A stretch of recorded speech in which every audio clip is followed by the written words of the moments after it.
প্রিয় দর্শক, নদী ভাঙ্গনের এই দৃশ্যটি বগুড়ার শেরপুরের। আমি সবুজ চৌধুরী আপনাদের এই ভাঙ্গন কবলিত এলাকায় নিয়ে এসেছি।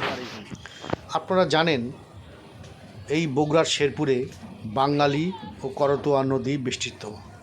প্রবাহিত হয়েছে এই দুই প্রবাহমান নদী। আমাদের শেরপুরে খামারখান্দির ঝাজর, খানপুরের বরেতলি, সুঘাটের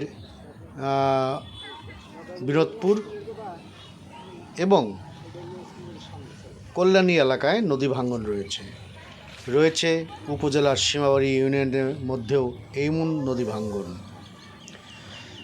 প্রতি বছর বর্ষায় পানি প্রবাহ বৃদ্ধি পেলে এবং পানি প্রবাহ কমে গেলে নদীতে ভাঙ্গন দেখা দেয়।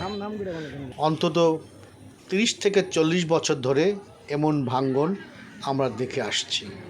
প্রিয় দর্শক, নদীমাতৃক এই শেরপুর এরিয়াতে আপনারা একটি বিষয় অবগত করতে চাই।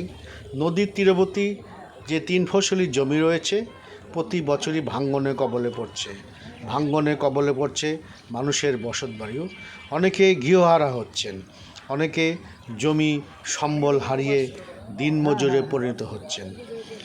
সরকারের উদ্যোগে যদি প্রত্যেকটি এলাকায় ভাঙ্গন কবলিত এলাকায় পানি উন্নয়ন বোর্ডের মাধ্যমে ভাঙ্গন রোধ করা যায়, তাহলে আমাদের জমি রক্ষা পাবে, মানুষের বসতবাড়ি রক্ষা পাবে। পাশাপাশি আমাদের এলাকায় যে মানুষের অভাব সেটা দূর হবে।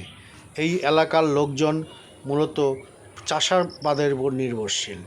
ফসল চাষ করে যে টাকা আয় করে সেই টাকা দিয়ে তাদের সংসার চলে, জীবন জীবিকা।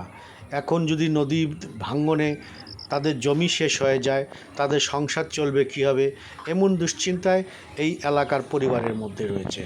আপনারা জানেন ঝাজর এবং কল্যাণী এলাকায় নদী ভাঙ্গন রোধে সরকারি উদ্যোগে ভাঙ্গন রোধ করা সম্ভব হচ্ছে, কিন্তু অপর এলাকাগুলোতে এখনও সেই ভাঙ্গন অব্যাহত রয়েছে। আমরা প্রশাসনের কাছে দাবি করি নদী ভাঙ্গন রোধ করতে সরকারি উদ্যোগ সবচেয়ে জরুরি। এই মুহূর্তে অন্তর্বর্তী সরকার যদি এই জমি রক্ষার জন্যে কৃষকের জীবন জীবিকা ধ্বংসের হাত থেকে রক্ষার জন্য যদি এগিয়ে আসে, তাহলে আমাদের কৃষক সমাজ রক্ষা পাবে। নদীর তীরে আমাদের বিভিন্ন শিক্ষা প্রতিষ্ঠান রয়েছে, এই সমস্ত রক্ষার জন্য দরকার, আমাদের জমি রক্ষার জন্য দরকার গঠনমূলক পরিকল্পনা, বাঁধ নির্মাণ, পাশাপাশি জমি রক্ষার জন্য বিভিন্ন প্রকল্প গ্রহণ করে রক্ষা করা দরকার। আমরা চাই উপজেলা প্রশাসন, জেলা প্রশাসন এমনটি উদ্যোগ নেবেন।